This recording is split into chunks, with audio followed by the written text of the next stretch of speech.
जो विज्ञान है वही धर्म है। जैसे विज्ञान है वैसा ही धर्म है। विज्ञान को जैसे हम साबित करते हैं, जैसे उसको सत्य बताते हैं, उसे कोई बहस होती है, आप बताइए उसके ऊपर सिद्ध करके, सृष्टि के नियमों से उसको सिद्ध करके बताया जाता है। ऐसी धर्म भी सिद्ध होता है, धर्म को भी सिद्ध किया जाता है। वास्तव में धर्म वृहद है, बहुत बड़ा है धर्म, और विज्ञान तो उसकी एक छोटी सी शाखा है। साइंस जो है उसकी एक शाखा है।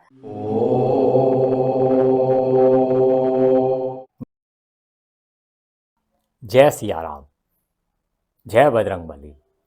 आज हम एक बहुत ही महत्वपूर्ण विषय के ऊपर बात करेंगे।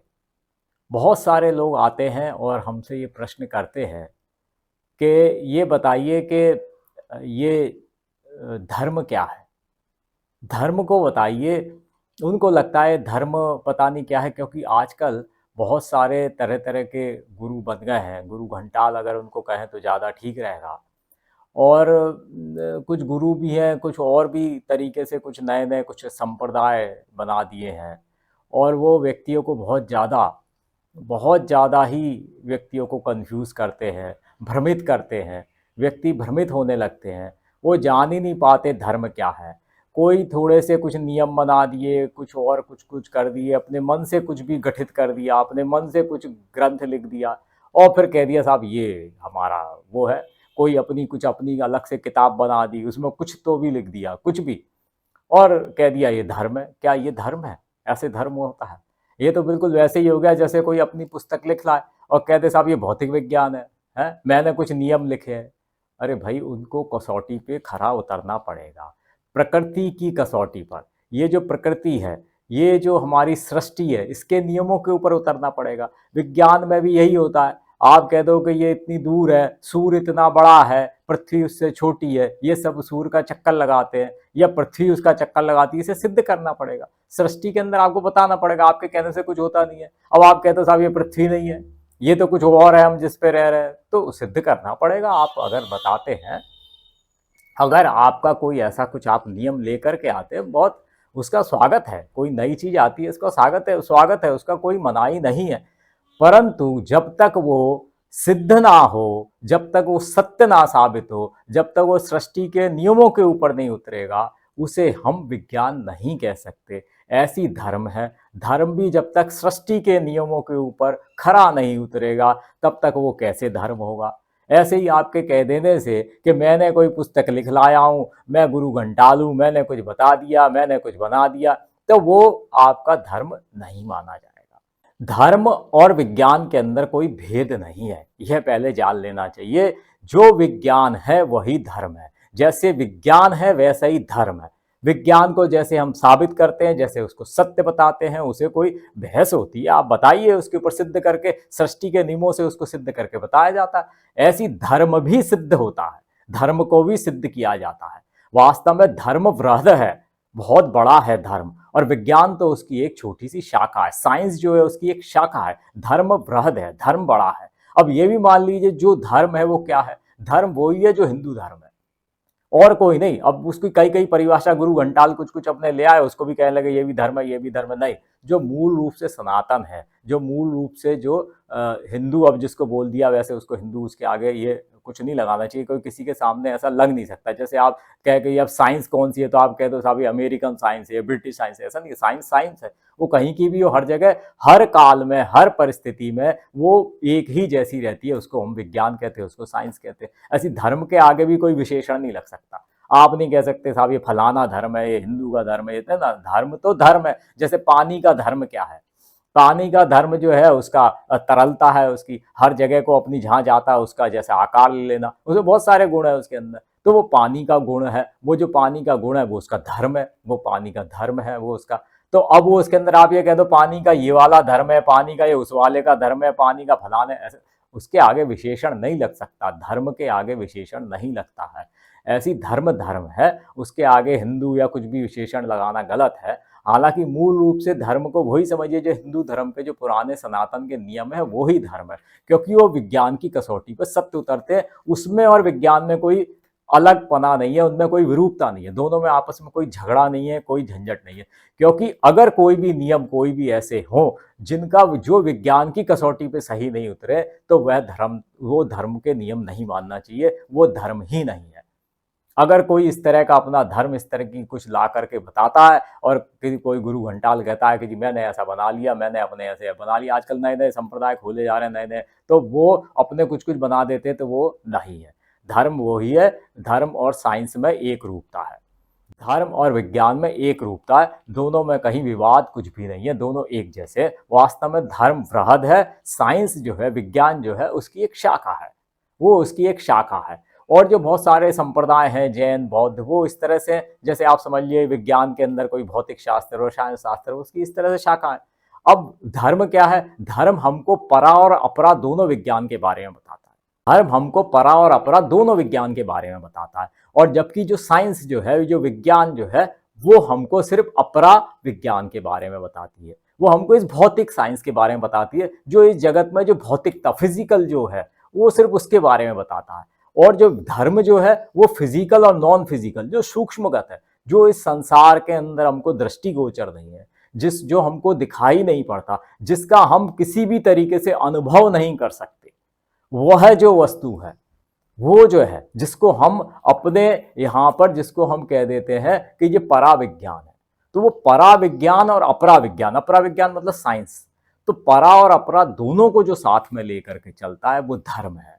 और जो क्या कहते हैं, अकेला सिर्फ हमको सिर्फ अपराविज्ञान के बारे में बताता है, वो साइंस है जो आजकल की है। तो अब एक बात बताइए, धर्म तो वृहद हो गया, अब अगर साइंस की कसौटी पर सही नहीं उतरता, तो धर्म कैसे होगा? इसलिए बिल्कुल जान लीजिए, साइंस और धर्म में कोई अंतर नहीं है। अगर वो सत्य ना हो, अगर वो साइंस की कसौटी पर सही ना हो, विज्ञान के ऊपर सही ना हो, तो फिर वो धर्म नहीं है। अगर कोई ऐसा नियम अगर बताता है तो गलत है, और या कहीं पर कोई नियम इस तरह से आ गया है, कोई नियम परंपरागत से कहीं पर आ जाता है कोई इस तरह का नियम, तो अगर वो साइंस की कसौटी पर सही नहीं उतर रहा, तो उसको ठीक नहीं मानना चाहिए। हाँ, ये बात और हो सकती है कि बहुत सारी चीज़ें ऐसी हो सकती है कि अभी वो, चूंकि वो अपराविज्ञान है और वो पराविज्ञान है और ये अपराविज्ञान है, तो वो पराविज्ञान में कई बार ऐसी हो सकती है कि उसको अभी नहीं समझ पाए, तो बात अलग है। बाकी ऐसा नहीं है, 99.99% वो बातें साइंस के पर कसौटी पे सही उतरनी चाहिए, नहीं उतरती तो वो धर्म नहीं है। यह बिल्कुल निश्चित तौर पे जान लीजिए, अगर वो साइंस की कसौटी पर खरा नहीं उतरते वो नियम, तो वो धर्म के नियम नहीं है, बिल्कुल फालतू है, उसके चक्कर में मत पड़िए बिल्कुल भी। विज्ञान और धर्म में एक रूपता, उन दोनों के अंदर कोई असमानता नहीं है, ये बिल्कुल ठीक बात है, इसको अच्छे से समझ लीजिए। तो ये तो बात हो गई कि भाई धर्म और विज्ञान जो है, उन दोनों के अंदर कोई मतभेद नहीं है, धर्म और विज्ञान एक ही है, एक ही तरीके से है। ये है कि धर्म ज्यादा बड़ा है और विज्ञान उसकी एक शाखा है, उसके अंदर की एक शाखा है। धर्म जो है वो सूक्ष्मगत बातों का भी ज्ञान हमको देता है, और जो विज्ञान जो है वो उसकी एक शाखा है, जो हमको यहीं के भौतिक जगत की हमको जानकारी देता है। तो भौतिक जगत की जानकारी देने वाला साइंस, और धर्म जो है वो इन दोनों की जानकारी देने वाला है। इसलिए धर्म विशद है, और जो अपना जो साइंस है वो उसकी एक, दो में से एक शाखा है उसकी, परंतु दोनों में कहीं भी असमानता नहीं है, दोनों में समानता, एक रूपता है। तो पहली बात तो ये अच्छे से हमको दृढ़ कर लेनी चाहिए, ये बात बिल्कुल पक्की कर लेनी चाहिए कि दोनों एक ही है। अब चलिए आगे बात करते हैं, ज्योतिष फिर क्या है? ज्योतिष कोई भविष्य में झांकने का विज्ञान नहीं है, वो भविष्य में बता देता है, वो भविष्य बता देता है, वो भविष्य जान लेता है, परंतु जान लीजिए भविष्य भी क्या है, वो भी अभी अपन चर्चा करेंगे क्या है। असल में वो पूरा जो आपका जीवन का जो पूरा का पूरा आपका रास्ता है, जो जीवन का पूरा ट्रैक है, इस जन्म का अगले जन्मों का, वो सारा का सारा प्रकाशित कर देता है। इतनी सी बात है, पिछला भी अगला भी सारा प्रकाशित हो जाता है, बस इतना सा बात है। तो उस वजह से यदि हम ये समझें कि साहब ज्योतिष तो भविष्य दिखाने वाला विज्ञान है, तो गलत है, ऐसा नहीं है। वो हमको जीवन की समझ देता है। ज्योतिष हमको ये बताता है कि भाई पहले क्या कर लिया जिसको अब तुम भोग रहे हो, अब मत करो नहीं तो आगे भोगोगे, ये हम तुमको बता रहे हैं, प्रमाण के साथ में बता देता है। वो गणितीय शाखा, वो विज्ञान की शाखा, वो भौतिक रूप से सिद्ध कर देता है इन सब चीजों को। तो ज्योतिष जो है वो हमको हमारा जीवन कैसे जिया जाए, हमको कैसे जीना चाहिए, हमको सबको आपस में इस धरती पर आ गए तो कैसे रहना चाहिए, हमको स्वयं को कैसे रहना चाहिए, ये हमको ज्योतिष हमको बहुत अच्छे से सिखा देता है, हमको वो बता देता, जना देता है हमको। तो अब हमको ये समझना चाहिए कि जीवन है क्या। तो जीवन क्या है, जीवन कब से चला आ रहा है, बहुत पहले से। हम मतलब जन्मों जन्म, हजारों जन्म, दसियों हजार जन्म पहले ले चुके हैं, और अभी आगे भी पता नहीं है कितने जन्म होंगे, इसके बारे में पता नहीं है। क्यों? क्योंकि आप जान लीजिए, क्योंकि मैंने बताया धर्म और विज्ञान के अंदर एक रूप था। तो विज्ञान क्या कहता है? विज्ञान कहता है कोई भी ऊर्जा अथवा पदार्थ को ना तो पैदा किया जा सकता है, ना नष्ट किया जा सकता है। कोई भी ऊर्जा या पदार्थ पैदा नहीं किए जा सकते। तो ये बताइए, ये शरीर कैसे पैदा किया जा सकता है? वहां तो विज्ञान है वो तो विज्ञान क्या कहता है? सिर्फ कोई भी पदार्थ या ऊर्जा को पैदा नहीं किया जा सकता, ना नष्ट किया जा सकता है। केवल और केवल ऊर्जा और पदार्थों का रूपांतरण होता है। एक तरह का पदार्थ वह दूसरे तरह के पदार्थ में बदल सकता है, एक तरह की ऊर्जा दूसरे तरह की ऊर्जा में बदल सकती है, ऊर्जा पदार्थ में बदल सकती है, अथवा पदार्थ ऊर्जा में बदल सकता है, परंतु वो नष्ट नहीं किए जा सकते, ना वो उनको पैदा किया जा सकता है। तो अब बताइए, यह जीवन कैसे पैदा हो जाएगा, यह देह कैसे पैदा हो जाएगी? ये कहीं से रूपांतरित होकर के आई है, इसका मतलब ये पैदा नहीं हुई है, क्योंकि किसी को हम पैदा नहीं कर सकते और ना ही किसी को नष्ट कर सकते। और ये देह मृत्यु कैसे प्राप्त कर लेगी, ये कैसे मर जाएगी, हमारा जीवन कैसे नष्ट हो जाएगा? अरे रूपांतरित हो जाएगा, एक जन्म से दूसरे जन्म में, एक देह से दूसरे देह में। ऊर्जा इधर से उधर जाती है, आत्मा रूपी ऊर्जा इधर से उधर जाती है। एक जन्म से दूसरे जन्म हमारा पैदा हो एक जन्म से दूसरे जन्म में हम पैदा होते हैं, मृत्यु के बाद पुनः जन्म होता है, जन्म के बाद पुनः मृत्यु होती है। ये हमारा बदलाव होता रहता है, एक देह से दूसरी देह प्राप्त करते हैं, परंतु ना तो हम नष्ट होते ना पैदा होते। यही धर्म कहता है और यही विज्ञान कहता है। दोनों में एक रूपता, दोनों के अंदर कहीं भी कोई असमानता नहीं है। तो अब हमने ये चीज जान ली, हमने ये समझ लिया कि भाई जीवन क्या है। ये एक चक्र के रूप में चलता रहता है, जन्म फिर मरण, फिर जन्म फिर मरण, ये ऐसा चक्र चलता रहता है। तो ये तो हमने इसको जान लिया। अब ये इसके अंदर अब कर्मों का क्या महत्व है, क्योंकि ये बहुत बड़ी बात है। यही हमने धर्म के अंदर यही बात को जाना है, इसी को प्रमाणित किया है। ज्योतिष इसी की पुष्टि करता है गणितीय रूप से। तो अब होता क्या है, जब हम इस जन्म के अंदर कोई भी कर्म करते हैं, तो ऐसे समझ लीजिए वो कर्म रूप कर्म, हर कर्म का एक बीज बन जाता है। और वो बीज जो ये समय रूपी जो खेत है, जो लगातार चलता चला जा रहा है, ये समय जो हमेशा बीतता चला जा रहा है, इसको एक खेत समझ लीजिए। इस समय को, इसके अंदर हमारे कर्म रूपी बीज हमेशा जगह जगह हम बोते चलते हैं, उगते चलते हैं, अपने आप ही। हम बोए ना, वो अपने आप उगते चलते हैं। जो भी हम कर्म करते हैं इस समय रूपी खेत के अंदर, अपने आप ही वो बो जाते हैं, अपने आप उसके अंदर उनका बोना हो जाता है, सोइंग हो जाती है वो बीजों की, कर्म रूपी बीजों की इस समय रूपी खेत के अंदर। और फिर क्या होता है, वो कैसे पैदा होते हैं? भाई सबसे पहले तो ये देखो, इस जगत के अंदर कोई भी पेड़ पौधा कैसे पैदा होता है। आज आपने बीज लगाया तो क्या आज ही पैदा हो जाएगा? हो जाएगा क्या? नहीं होगा ना। हमने आज कोई बीज को यदि मिट्टी में लगाया, बोया, जैसे ये समय रूपी खेत के अंदर हम अपने कर्म रूपी बीज लगाते चल रहे हैं, ऐसी यदि हमने कोई बीज को, किसी पेड़ के, आम, बबूल, नीम, किसी के भी बीज को यदि हमने लगाया, क्या अब पैदा होगा? वो समय लगेगा, एकदम तो नहीं होगा। उसका पैदा होने में समय लगता है। पहली बात, पहला तो चीज क्या होगा कि उसमें समय लगता है। दूसरी बात क्या होता है, उसे अनुकूल परिस्थितियां मिलनी चाहिए। अनुकूल परिस्थितियां, वो बारिश का मौसम, उतना टेम्परेचर, उतनी आर्द्रता, उतनी ह्यूमिडिटी, अगर वो सब उसको नहीं मिलेगी तो पैदा नहीं होगा। जब वो सब चीजें, उसको अनुकूल परिस्थितियां, वो सब चीजें मिल जाएंगी, वैसा बरसात का मौसम, वैसा आर्द्रता, उतनी नमी, उतना टेम्परेचर, सब कुछ आ जाएगा, उसका अंकुरण हो जाएगा, फूट जाएगा। फिर क्या होगा? फूट जाने का उसे बड़ा होने में समय लगता है, बड़ा होगा उसमें समय लगेगा। जब बड़ा हो जाएगा फिर उसके अंदर उस पर पुष्प आएंगे, पुष्प आने में समय लगता है। फिर पुष्पों के बाद में फल आएंगे, फिर फलों को पकने में समय लगता है। तब वो फलों की प्राप्ति होती है, तब वो फल हम चख सकते हैं या हम उनको तोड़ सकते हैं, जो भी कुछ है हमको तब फल मिलेंगे। तो बीज को बोने में और फल की प्राप्ति तक कितना लंबा समय लगा? और क्या क्या परिस्थितियां उसके लिए आवश्यक हैं, ये जरूरी है ना। ऐसी हम जो कर्म रूपी बीज इस समय रूपी खेत के अंदर जो हम बोते चलते हैं, जो हमारे अपने आप हम बोए, हमारे कहने से नहीं, वो अपने आप इसके अंदर बो जाते हैं, अपने आप ही गिर जाते हैं इस खेत के अंदर। जो हम कर्म करेंगे बीज बन करके इस खेत में गिर जाते हैं, कर्म करेंगे बीज बन के खेत में गिर जाएंगे, अच्छे कर्म करेंगे अच्छे बीज बन के गिरेंगे, बुरे कर्म करेंगे बुरे बीज बन के गिरेंगे। जैसे कि हमने मान लो कि अच्छे कर्मों को समझ लो जैसे आम और नीम के बीज, बुरे कर्मों को समझ लो बबूल के या किसी और बेकार उसके बीज है, तो वो सब हो रहे हैं, वो सबके सब बड़े होंगे। कब बड़े होंगे? समय के साथ में। एकदम थोड़ी ना हो जाएंगे, आज वो आज ही हो जाएंगे। हमने कोई बुरा कर्म किया अच्छा कर्म किया तुरंत फल थोड़ी ना मिल जाएगा।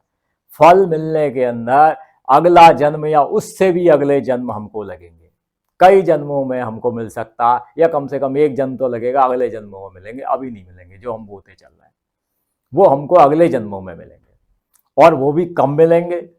अब इसका कैसे डिसाइड होगा अगले जन्म में मिले या उससे अगले जन्म में मिलेंगे? जब अनुकूल परिस्थितियां मिल जाएंगी तब वो प्रस्फुटित हो जाएंगे। प्रस्फुटित होकर के वो अपने आप ही उनका बीज जो है उसका अंकुरण हो जाएगा, पेड़ बन जाएगा, पुष्प आ जाएंगे और फल बन जाएगा, और उन फलों को हमें भोगना पड़ेगा। जो वो हम फल भोगते हैं वही भाग्य या प्रारब्ध कहता है।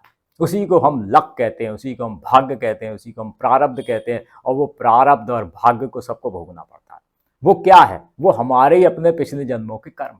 तो अब हमको करना क्या चाहिए? जो हम इस वक्त जो कर्म कर रहे हैं वो अगले जन्मों के लिए भाग्य बनता जा रहा है, उन्हें भोगना पड़ेगा। अगर पिछले जन्मों के कर्मों से हमारा छुटकारा नहीं मिल पा रहा, हमें उन्हें भोगना पड़ रहा है, हम यदि दुखी हैं या सुखी हैं, इस चीज को हमने जान लिया है, तो ये जान लीजिए कि ये जो अब हम कर्म कर रहे हैं ये अगले जन्मों में भोगने पड़ेंगे भैया, तब भोगने पड़ेंगे। तो अभी सावधान हो जाइए, अभी सावधान हो जाइए। नहीं तो हमको ये सारे के सारे कर्म फिर से भोगने पड़ेंगे। अब प्रश्न ये उठता है कि भाई वो अनुकूल परिस्थितियां और प्रतिकूल परिस्थितियां कैसे होती है, उनका कैसे निर्धारण होता है? अब मान लीजिए कि हमने किसी जन्म में बहुत बुरे बुरे कर्म किए, अब वो कब फलित होंगे? जब अनुकूल परिस्थितियां मिलेंगी। अब अनुकूल परिस्थितियां कैसी होती है?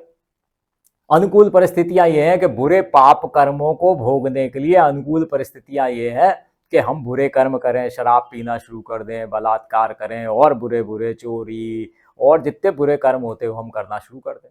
झूठ बोलना है, धर्म का नाश करना, धर्म को गाली, भगवान को गाली देना, धर्म को गाली देना, गंगा मैया को गाली देना, उनको नष्ट करना, उनको उनका कुछ अहित करना, उनको हानि पहुंचाना, धर्म को हानि पहुंचाना, भगवान को हानि पहुंचाना, गंगा मैया को, गौ माता को, ब्राह्मणों को, इन सबको अगर हम हानि पहुंचाएंगे, धर्म के जो भी मान बिंदु हैं उनको हानि पहुंचाएंगे, किसी को सताएंगे, मारेंगे, कष्ट देंगे, किसी की हत्या करेंगे, तो बुरे कर्म हो गए। जब हम ऐसे कोई भी बुरे कर्म करेंगे कुछ भी, तो वो जो पिछले जन्मों के पाप कर्म है उनको ये अनुकूल परिस्थितियां मिल गई, बुरे कर्मों को बुरी बुरी परिस्थितियों की जरूरत है, तो वो तुरंत फलित हो जाएंगे, फलित हो जाएंगे और हमें वो भोगने पड़ जाएंगे। वो फटाफट पेड़ बड़े होने लगेंगे और भोगने पड़ जाएंगे इसी जन्म में या तुरंत अगले जन्म में आते से ही। तो ऐसे कई बच्चे होते हैं बचपन से ही उनको झेलना पड़ता है, बचपन से ही अपाहिज बन जाते हैं, बचपन से ऐसे कठिन परिस्थितियों में पैदा हो जाते हैं, तुरंत भोगना पड़ जाता है। वो सारी की सारी उनको अनुकूल परिस्थितियां मिली और भोगना पड़ जाता है। अब ज्योतिष के अंदर अब क्या करते हैं कि ज्योतिष के अंदर ज्योतिषीय उपाय बताते, तो आप देखो वो क्या होते हैं, वो सारे सारे धार्मिक उपाय होते हैं कि भैया गौ माता को ऐसे खिला देना, गौ माता की सेवा करना है, मंदिर में जाना, मंदिर की वैसे सेवा करना, मंदिर में कुछ भगवान के सामने बैठना, ये पूजा पाठ करना, इसका पाठ कर लेना, किसी तीर्थ स्थान का सेवन कर लो, किसी तीर्थ स्थान में जाकर के सेवन करो, है, किसी तीर्थ स्थान में जाकर के कुछ दिन रहो, गंगा जी में जाकर के स्नान करके आओ, है। तो इन सब से क्या होता है, ये सबके सब हो गई अच्छे कर्म। जब अच्छे कर्म करने लगते हैं तो वो जो पिछले जन्मों के जो पाप कर्म एकदम से प्रस्फुटित होने लगे थे, अंकुरित होने लगे थे, पुष्पित पल्लवित होने लगे थे, उनमें रोक लग जाती है। वो धीमे पड़ जाते हैं, उनकी गति जो है वो धीमी पड़ जाएगी। अब हमको वो फल या तो प्राप्त नहीं होंगे, अगले जन्म या किसी और के लिए टल जाएंगे, और या फिर धीमे धीमे प्राप्त होने लगेंगे। जो सारी मुसीबतें एक साथ हमारे ऊपर आ गई उसमें कमी होने लगेगी। हाँ, इतना निश्चिंत जानिए कि जो हम कर्म किए हैं हमने पिछले जन्मों में या जो अभी भी कर रहे हैं, पाप हो चाहे पुण्य हो, सबको भोगना पड़ेगा। पुण्य कर्म अगर हम करते हैं तो उससे अगले जन्मों में हमको अच्छे अच्छे फलों की प्राप्ति होती है, धन, ऐश्वर्य, अच्छे अच्छे नातेदार, अच्छी अच्छी सुविधा, अच्छे देश में हमको जन्म, अच्छे कुल में, परिवार में, ये सब हमको मिलते हैं, बहुत सुख सुविधाएं, समृद्धि, खूब हमको सब कुछ मिलती है। और पापों से हम बुरे बुरे झंझटों में फंसते हैं, बुरी बुरी चीज़ें मिलती हैं, अपाहिज हो जाना, अचानक किसी की मृत्यु हो जाना घर के अंदर, फिर उसकी वजह से दुखी रहना, तरह तरह की परिस्थितियाँ, कहीं जहाँ पे गया वहाँ झंझट, हमेशा झगड़े झंझट चलते रहना, ये हमारे पाप कर्मों का फल है। तो पाप कर्मों से हमको बुरी बुरी परिस्थितियां मिलती हैं, दुख मिलता है हमको, और पुण्यों से हमको सुख की प्राप्ति होती है हमको, परंतु भोगने दोनों के दोनों पड़ते हैं। जैसे कि मान लीजिए कि हमने 5 पुण्य किए और 5 पाप किए, तो ऐसा नहीं है कि दोनों को घटा करके 5 में से 5 गए तो 0 हो गए, ऐसा नहीं होगा। या 6 पुण्य किए और 5 पाप किए तो हमको सिर्फ एक ही पुण्य मिलेगा, 5 उसमें से घट गए, नहीं, दोनों को अलग अलग भोगना पड़ेगा। जैसे किसी ने अपने खेत के अंदर 100 आम के पेड़ लगाए और एक बबूल का लगाया, तो घर के अंदर 100 आम भी आएंगे, एक बबूल के भी फल आ जाएंगे, वो भी संग में आएंगे। उनको भी भोगना पड़ेगा, उन्हें भी खाना पड़ेगा, घर के अंदर दोनों चीजें आएंगी, आम भी आएंगे, बबूल भी आएंगे। जो लगाया, जो तुमने बोया है, वो दोनों को भोगना पड़ेगा। ऐसा नहीं हो सकता कि आप कहे कि नहीं जी हमने आम के पेड़ ज्यादा लगा दिए, पुण्य ज्यादा कर दिए, तो पाप उसमें से घटा लो, तो पाप हमें नहीं भोगने पड़ेंगे, पाप भी भोगने पड़ेंगे। खेत में जब हम कोई फसल लगाते हैं तो खरपतवार भी उसके साथ में आती है, और वो भी मिलावट होकर के खाने को पड़ जाती है, वो भी खानी पड़ेगी। जो भी कुछ होगा ये हमारे ही अपने कर्म फल हैं, जो भी हमने अपने खेत में बोया है सब हमको मिलेगा, इस जन्म में, अगले जन्मों में, उससे अगले जन्मों में, धीरे धीरे हमको मिलता रहेगा।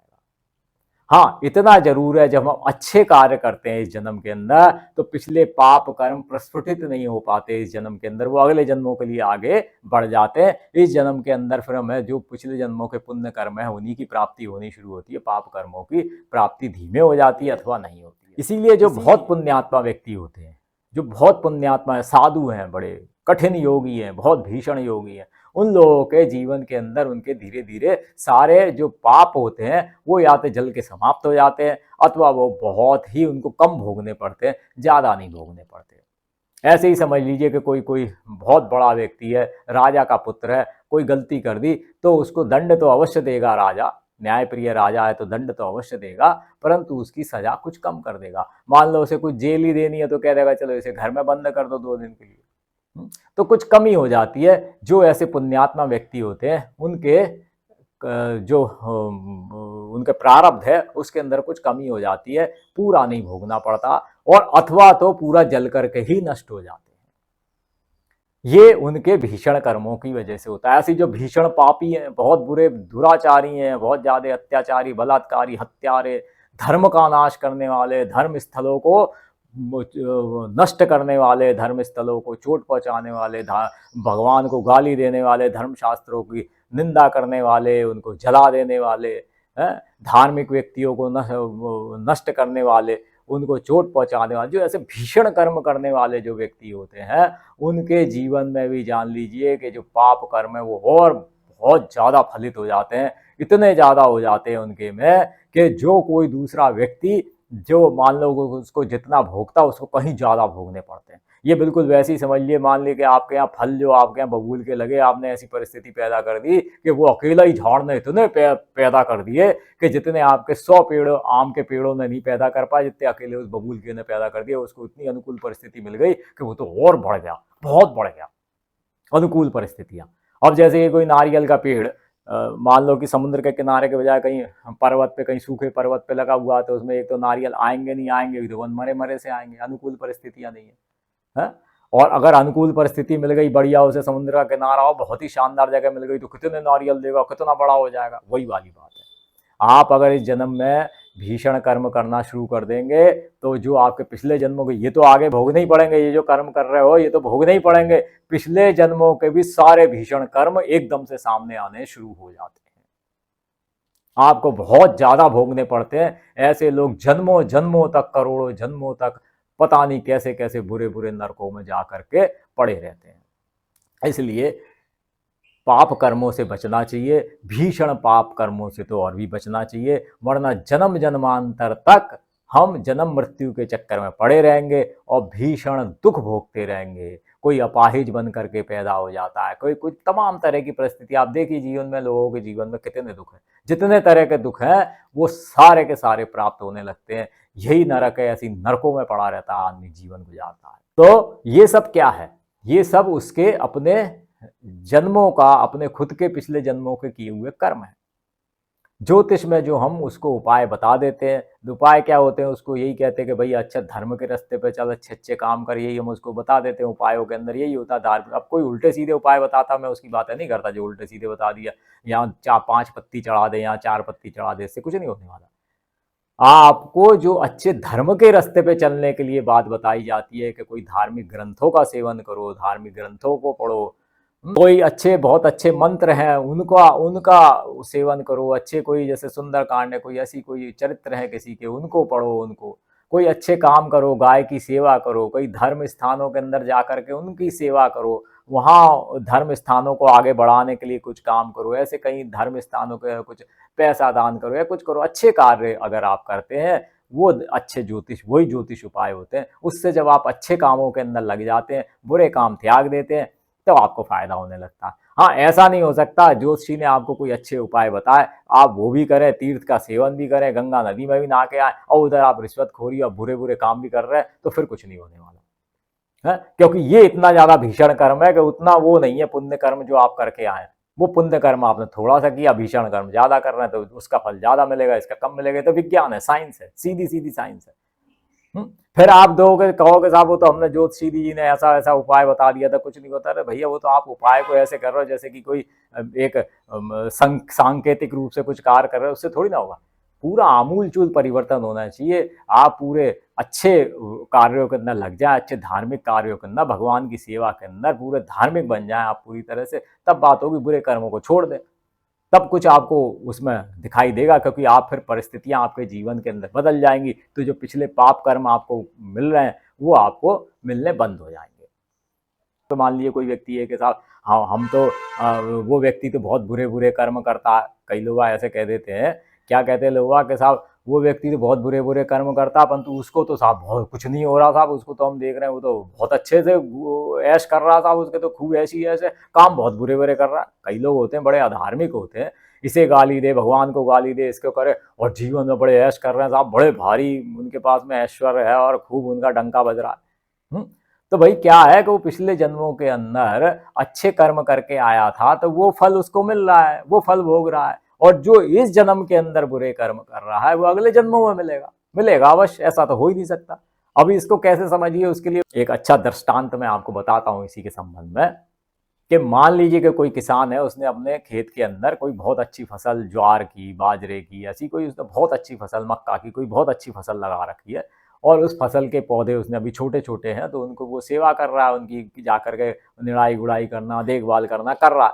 अब जब शाम को घर पे आया तो उसकी बीवी ने कोई घास जैसी, कोई गेहूं के घास जैसी कोई रोटियां उसकी बना करके रख दी। अब वो गुस्सा हो गया कि अरे भाई, मैं तो अपनी ज्वार बाजरा खेत में बो करके आया हूँ, उसकी मैंने दिन भर सेवा करी है, शाम को आया तो ये तू मुझे क्या खिलाती है? तो वो क्या बोलेगी उसकी पत्नी? तो उसकी पत्नी यही बोलेगी, अरे मूर्ख पति दियो है, आपको ये पता होना चाहिए कि आप वहां भले ही ज्वार बाजरे की फसल बो करके आए, परंतु वो तो उसको बड़े होने में, पुष्पित पल्लवित होने में, उसके ऊपर फल आने में, दाने आने के अंदर, फिर उनकी घाई होगी, सूखने में, फिर सब उसके अंदर टाइम लगा, फिर वो आएगा, फिर पिसेगा, तो वो तो तुम अगले साल खाओगे। अरे ये तो पिछले साल तुम जो करके आए थे, तुमने पिछले साल यही घास जैसी कोई गेहूं गेहूं जैसी फसल करी थी तुमने, तो वो पिछले साल हो गई थी, तो वही रसोई घर के भंडार में भरी रखी हुई है, तो वही मैं पीसती हूँ, वही तुमको खिलाती हूँ। अब जो तुमने अभी फसल लगा रखी है वो अभी तो पौधे हैं, उसको बड़े होने में समय लगेगा, उसको पूरे पुष्पित पल्लवित पकने में सब कुछ समय लगेगा, तब उसके बाद में होगा, अगले साल खाओगे तुम उसको। है अभी कैसे खा लोगे? क्या अभी की अभी कैसे मिल जाएगा? तो भाई ऐसी जो हम इस जन्मों के अंदर, या जो भी कोई व्यक्ति हमको इस जन्मों के अंदर अच्छे बुरे जो भी कर्म भोगता मिल रहा है, वो उसके पिछले जन्मों का कर्म है। इस जन्म में जो वो कर्म कर रहा है, इससे उसका कुछ भी लेना देना नहीं है। ये कर्म चाहे वो कुछ भी करे, अच्छे करे बुरे करे, उसको कोई फर्क नहीं पड़ता। जो पिछले जन्मों में करके आया, जो फसल उसके रसोई घर के भंडार में भरी रखी हुई है, वही खाने को मिलेगी। अगर पिछले में अच्छे करके आया तो अच्छी मिलेगी, बुरे करके आया बुरी मिलेगी। इस जन्म में क्या कर रहा है उससे कोई फर्क नहीं पड़ता। हाँ, इस जन्म में जो कर रहा है ये अगले जन्म में मिलेगी। पिछले जन्म में बुरे करके आया था तो इस बार बुरा बुरा मिलेगा। कष्ट सहेगा, दुख मिलेगा उसको। और इस बार अच्छे कर रहा है तो अगली बार अच्छे मिला। कई लोग कह रहे थे हम तो बहुत अच्छे अच्छे कर्म करते हैं, फिर भी हमको तो साफ दुख ही दुख मिल रहा है। अरे भाई, तो तू पिछले जन्मों में कुछ पाप कर्म कर आया तो वो भोग रहा है। अब जो अच्छे कर्म कर रहा है, निश्चिंत रह, जब पिछले जन्मों के पाप कर्म तुझे भोगने पड़ रहे हैं तो इस जन्म के तुझे अच्छे कर्म भी तुझे भोगने को मिलेंगे, उसमें भी कहीं कोई संदेह नहीं है। इसके लिए निश्चिंत रह, क्योंकि कर्मों का फल कहीं नहीं जाता, कर्मों का फल भोगना पड़ता है। भगवान श्री कृष्ण गीता के अंदर कहते हैं जो जैसे कर्म करता है वो उसको भोगने पड़ते हैं। और मैं किसी को कुछ नहीं देता, ना मैं किसी को सुख देता हूँ, ना मैं किसी को दुख देता हूँ, सब अपने कर्मों का फल भोगते हैं। और जो कोई हम भगवान की पूजा पाठ अच्छे कर्म करते हैं उससे सिर्फ यही होता है कि जो पिछले जन्मों के पाप कर्म होते हैं उसको अनुकूलता नहीं मिलती, तो वो इस जन्मों में या तो प्रस्फुटित नहीं होते, या होते हैं तो बहुत कम हो जाते। जैसे विषम परिस्थितियों में किसी नारियल के पेड़ को लगा दो तो वो फल कम देगा, तो हमको उतना हमें भोगना नहीं पड़ता। और सारे एक साथ भी नहीं आते, बुरे कर्म करेंगे तो सारे बुरे कर्म पिछले जन्मों के इस जन्म में बड़ी जल्दी आ जाएंगे, सारे दुख एक साथ आ जाते। कहते हैं ना, जब दुख आता है तो एकदम एक साथ आ जाता है। तो वो एक साथ नहीं आएंगे, धीरे धीरे करके आएंगे, कम आएंगे, उतने भीषण नहीं आएंगे। और कई बार अगर हम बहुत ज़्यादा काम धार्मिक बन जाएं, बहुत ज़्यादा भगवान की भक्ति हो सबके अंदर, यदि हम अच्छे कर्म में लग जाएं, धर्म को बढ़ाने के अंदर लग जाएं, बहुत अच्छे धर्म का सेवन हो सबके अंदर लग जाए, तो कई बार पूरी तरह से जल के नष्ट भी हो जाते हैं। जैसे हमने देखा बड़े जो बहुत बड़े बड़े साधु या भीषण योगी जैसे लोग बाग होते हैं, उनके सारे जो भी पाप पुण्य, उनके तो पुण्य भी कट जाते हैं, उनके वो सब खत्म हो जाते हैं उनके पूरे, और वो निर्बीज हो जाते हैं। उसी को निर्बीज समाधि कहते हैं, निर्बीज हो जाते हैं, मोक्ष प्राप्त कर जाते हैं। फिर ना उनका अगला जन्म, भाई जन्म होता ही इसलिए क्योंकि पिछले जन्मों के कर्म बचे हुए, चाहे वो कोई से भी बचे, चाहे वो अच्छे बचे चाहे बुरे बचे, उन्हें भोगने के लिए फिर एक और जन्म लेना पड़ेगा। मोक्ष जब ही होगा जब आप कर्मों से छुटकारा पा जाओगे। पिछले जन्मों के सारे कर्म, पिछले जन्मों के जब सारे कर्म नष्ट हो जाएंगे, अच्छे बुरे पाप पुण्य सब नष्ट हो जाएंगे, उनको आप भोग लोगे, नष्ट हो जाएंगे, और इस जन्म के अंदर कोई कर्म करोगे नहीं, निष्काम होकर के सिर्फ सर्व कर्म करोगे कि जो आ गया उसे करना है, हमारी इसमें किसी से निर्लिप्तता नहीं। जैसे कृष्ण भगवान युद्ध में जरूर लड़ रहे थे, परंतु वो किसी के पक्ष में नहीं थे, न पांडवों के न कौरवों के, निष्पक्ष होकर के कार्य कर रहे थे। वो उनका किसी के पक्षपात नहीं था। ऐसे पक्षहीन होकर के बिल्कुल जो जीवन में कार्य आ गया उसको कार्य करना प्रारंभ कर दोगे तो मुमुक्षु हो जाओगे, मोक्ष को प्राप्त कर जाओगे। फिर इस जन्म के कोई कर्म बने नहीं, अगले जन्मों, पिछले जन्मों के सारे कर्म नष्ट हो गए, तो आप अपने आप ही अगले जन्मों, फिर से आपका अगला जन्म नहीं होगा, आप मोक्ष को प्राप्त कर जाओगे। वरना तो इन जन्म मरण के चक्कर में चलते ही रहोगे। क्यों? क्योंकि ये साइंस है। साइंस कहती है कि अगर एक बार कोई पदार्थ या ऊर्जा बन गई है तो वो बार बार रूपांतरित होती रह सकती है, वो नष्ट नहीं होगी। तो हमारा रूपांतरण हो रहा है, जन्म लेते हैं, मृत्यु करते हैं, किस योनि में जाते हैं, 84 लाख योनि में घूमते हैं भैया, 84 लाख योनियों के अंदर घूमते हैं हम। एक योनि में नहीं, जरूरी नहीं है कि इस बार मनुष्य बने हैं तो अगली बारी मनुष्य जन्म में पैदा होंगे। पढ़िए रामायण के अंदर क्या लिखा हुआ है। आज हम मनुष्य हैं, अपने कर्मों के अनुसार किसी और उसमें चले जाएंगे। हमें दूसरों का खून चूसने में मजा आता है, दूसरों का तो अगली जन्म में मच्छर बन जाएंगे। हमें दूसरों की ही संपत्ति चाटने में मजा आता है, इसकी चाट जाऊं उसकी चाट जाऊं, तो अगले जन्म के अंदर कुत्ता बन जाएंगे, कहीं दोने पत्तल चाटते घूमेंगे। तो जरूरी नहीं है कि इस जन्म में जो है वो ही अगले जन्म में बनेंगे। रूपांतरित होते रहता है। 84 लाख योनियों में घूमने के बाद में बड़ी मुश्किल से ये मनुष्य योनि मिली है। इस मनुष्य योनि का यही फायदा है कि इसमें हमको, चूंकि हमको ये जागृति रहती है, हमको ये चेतना रहती है कि मैं कौन हूँ, कहाँ से आया हूँ, ये हम ज्ञान प्राप्त कर सकते हैं किसी अच्छे गुरु से। हम धर्म ग्रंथों से ये चीज ज्ञान को प्राप्त कर सकते हैं, विज्ञान से हम इस ज्ञान को प्राप्त कर सकते हैं। विज्ञान को ही पढ़ें, उसी से ये ज्ञान प्राप्त हो जाएगा। और जब हमको ये ज्ञान प्राप्त हो जाएगा तो हम इससे छुटकारा पाने की कोशिश कर सकते हैं, वरना तो ये सब चक्कर चलता ही रहेगा। अच्छे कर्म करेंगे तो कोई अच्छा जीवन मिल जाएगा, बुरे कर्म करेंगे तो बुरी योनियों में चले जाएंगे, फिर वहां पे अच्छे कर्म कर लेंगे, फिर ऊपर उठ जाएंगे। ऐसे ही हम चलते रहते। भगवान श्री कृष्ण कहते हैं कि जैसे पत्ता हवा पा करके ऊपर नीचे चलता रहता है, ऐसे ही मनुष्य भी अच्छे कर्म करता है तो हवा पा करके, अपने पुण्यों की हवा पा करके ऊपर उठ जाता है। बुरे कर्म करता है तो पाप रूपी हवा जैसे हट जाती है तो वो पाप रूपी भार से नीचे गिर जाता है। ऐसे ही किसी जन्म में ऊपर उड़ता है, अच्छा बहुत बड़ा आदमी बन जाता है, किसी जन्म में नीचे गिर जाता है, बहुत छोटा आदमी कहीं वैसे ही होकर के और ऐसे ही घूमता फिरता है। ऐसे ही लाखों लाखों जन्म, हजारों जन्म हमारे होते चले जा रहे हैं। हम इस संसार में ऐसे ही भटकते जा रहे हैं, 84 लाख योनियों में ऐसे ही भटकते जा रहे हैं। अब हम इस ज्ञान को प्राप्त करें, प्राप्त करके हम यहाँ से मुक्त हों, यही है। और उसके लिए, मुक्ति के लिए यही है, पिछले जो भी हमारे प्रारब्ध जो भी है उसको तो भोगना पड़ेगा, साए साए प्रारब्धों को। और इस जन्म में जो भी काम करें निर्लिप्त होकर के करें, अच्छे काम करें, किसी भी काम में अपना कोई भी स्वार्थ ना रखे, निस्वार्थ होकर के जो भी हितकर है, जो भी ठीक है, बस उसी के अनुसार सारे के सारे धार्मिक दृष्टि से बिल्कुल उचित काम करें, कोई भी गलत काम ना करें, तो हमारा अपने आप ही मोक्ष हो जाएगा। भीष्म पितामह जब शरशैया के ऊपर लेटे हुए थे तो उन्होंने भगवान श्री कृष्ण से कहा कि भगवान, मैं ये कौन से पापों को भोग रहा हूँ, किस जन्म के कौन से पापों को भोग रहा हूँ। तो उन्होंने कहा, भगवान श्री कृष्ण ने कहा कि भाई तो तुम तो खुद ही त्रिकालदर्शी हो, देख लो किन जन्मों का। तो कहने लगे कि जी मैंने अपने 100 जन्म तो देख लिए, परंतु ऐसा मैंने कोई पाप कर्म किया नहीं किसी पिछले 100 जन्मों में भी। तो उन्होंने कहा और देखो। तो कहने लगे, जी मैं देख रहा हूँ तो मुझे कोई ऐसा घुड़सवार दिखाई दे रहा है जो बड़ा राजपुरुष है और बड़ी लापरवाही से जा रहा है। रास्ते में उसको एक गोह जो सर्प जैसी दिखती है, ऐसी एक उसको गोह दिखाई देती है, तो अपना भाला लेता है, उसको उसको उसको मार देता है, उसको भाले के अंदर चुभो करके। और वो पूरी तरह मरी नहीं थी, उसको ऐसे उछाल देता है। तो एक खेत की बाड़ थी, उसके ऊपर कांटे लगे हुए थे, उन कांटों में उल्टी जा करके वो गिर जाती है गोह। और जब वो उल्टी जा करके गोह गिर जाती है तो वो मरी नहीं थी, परंतु ऐसी जीवित अवस्था में वहाँ पड़ी रहती है, बहुत तड़पती रहती है, बहुत दिनों में थोड़े समय खत्म हुई होगी, वो तड़पती पड़ी रहती है। तो कहते हैं ऐसा मुझे एक राजकुमार दिखाई दे रहा है कि वो ऐसे फिर लापरवाही से हंसता हुआ चला गया। तो उन्होंने कहा देखो वो कौन है, वो कौन है। तो भीष्म पितामह कहते हैं कि वो मैं ही हूं।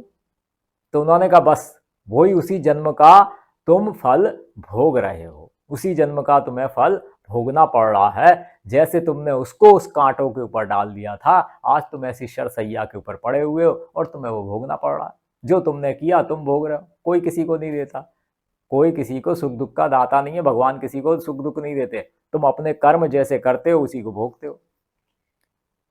तो भीष्म पितामह ने कहा ये तो ठीक है, परंतु मैंने ये भी जाना है मैंने कि जब हम जैसे जिस जन्म में हम जैसे कर्म करते हैं वैसे ही जो हमारे पुराने प्रारब्ध होते हैं प्रस्फुटित होते हैं। तो ये अब क्यों प्रस्फुटित हो गया। तो उन्होंने कहा तुमने पिछले कोई भी जन्मों में 100 जन्मों में कोई बुरे कर्म नहीं किए, इसलिए ये जो बुरा कर्म था इसको प्रस्फुटित होने का अनुकूल परिस्थितियां ही नहीं मिली तो ये नहीं हो पाया, इसलिए तुम इसको भोग नहीं पाए। तो उसने कहा, भीष्म पितामह ने श्री कृष्ण जी से कहा, तो मैंने तो इस जन्म में भी कोई बुरे कर्म नहीं किए, जब मैंने इस जन्म में भी नहीं किए तो ये मुझको अब क्यों मिल गया। तो उन्होंने कहा भगवान श्री कृष्ण ने कि भाई इस जन्म में भी तुमको ये कहाँ मिला, अब अंतिम समय में मिला है।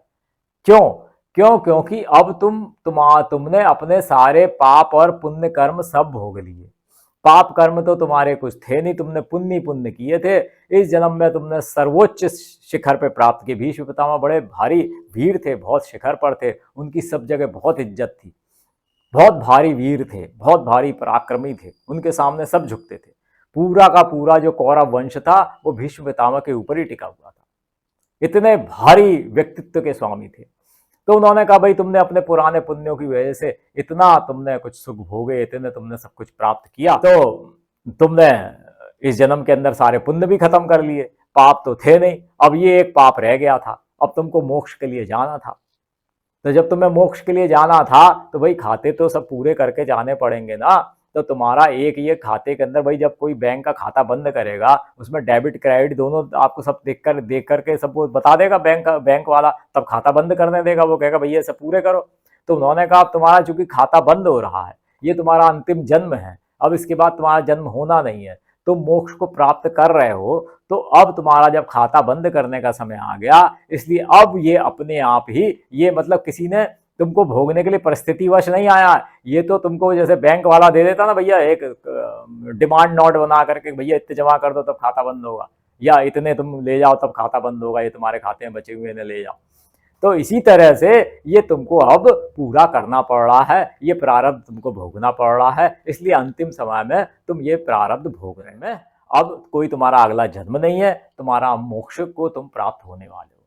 इसी प्रकार से यदि कोई बहुत अच्छा व्यक्ति हो, बहुत पुण्यात्मा व्यक्ति हो, पूरे जीवन भर उसने बहुत अच्छे सदकर्म किए हों, परंतु अंतिम समय में यदि हम उसको देखें कि वो बहुत ज़्यादा कष्ट में है, बहुत ज़्यादा बिस्तरों के ऊपर पड़ा हुआ, बहुत ज़्यादा कष्ट में है, तो जान लेना चाहिए कि वह उस व्यक्ति का वह अंतिम जन्म है, उस पुण्यात्मा व्यक्ति का अंतिम जन्म है। और चूंकि अब ये अंतिम जन्म है, इसलिए जो भी उसके पुराने पाप कर्म बचे हुए हैं उनको अब ये पूर्ण करके, भोग करके अब ये जा रहा है, मुक्त होकर के जा रहा है। ऐसे व्यक्तियों के लिए दुख नहीं करना चाहिए कि देखिए इसने पूरे जीवन भर इतने अच्छे पुण्य कर्म किए, अंतिम समय में इसको कितना बुरा कष्ट मिल रहा है। नहीं भाई, वो उसने बहुत अच्छा पुण्यात्मा था, उसने अपना सब कुछ खत्म कर लिया, पाप तो वो उसने कुछ किए नहीं थे, जो भी थे वो सब उसने कर लिए थे, पुण्य उसके बचे हुए थे वो इस जन्म में उसने भोग लिए, खाता पूरा हो गया, बंद करके जा रहा है। तो जो एक आध कोई पाप किसी जन्म का रह गया था वो भोग करके अब ये व्यक्ति जा रहा है, ये मोक्ष को जा रहा है, इसके लिए खुशी बनाइए। वो व्यक्ति मुमुक्षु हो गया, वो व्यक्ति मोक्ष को प्राप्त हो गया। तो ऐसे पुण्यात्माओं को हमने कई बार देखा है कि अंतिम समय में वो कष्ट भोगते देखे जाते, तो कई बार लोगों का विश्वास भगवान से या इस प्रारब्ध व्यवस्था से उड़ जाता है। कहते हैं कि जी ये कैसा हुआ, उस व्यक्ति ने तो पूरे जीवन भर इतना अच्छा काम किया, कुछ किया नहीं, अंतिम समय में कैसा एड़ी रगड़ रगड़ के मर रहा है वो। अरे भाई, वो अब मोक्ष को जा रहा है, इसलिए उसका अंत समय तुमको इतना बुरा दिखाई दे रहा है। तो कई जो बहुत ही धार्मिक व्यक्ति होते हैं, बहुत पुण्यात्मा व्यक्ति होते हैं, अगर वो अंतिम समय के अंदर कष्ट भोगते देखे जाए तो समझ लीजिए यह उसका अंतिम जन्म है। अब वो मोक्ष को प्राप्त होकर के जा रहा है, अब वो इस जगत में दोबारा नहीं होगा, आएगा, वो मुक्त हो गया। तो हम यह जान लें, बहुत अच्छे से समझ लें कि जीवन यही है, प्रारब्ध क्या है, जीवन क्या है, धर्म क्या है। धर्म और विज्ञान एक ही है। धर्म और विज्ञान, धर्म और साइंस में कोई भी विरोध नहीं है, धर्म और साइंस एक ही है।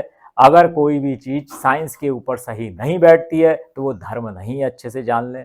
प्रारब्ध क्या है वह हमने जान ही लिया, समझ लिया प्रारब्ध क्या है। अब इसी के अनुरूप हमें जीवन जीना है, यह हमको अच्छे से समझ लेना है।